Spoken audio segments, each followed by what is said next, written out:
మట్టితో నిన్ను చేసి చిట్టి మండపమేసి అడవికి పోయి పూలు పండ్లు తెచ్చినం.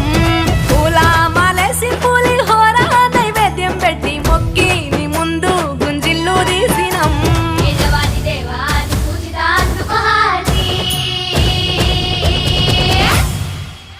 గజనన గణపతి గజముకుడే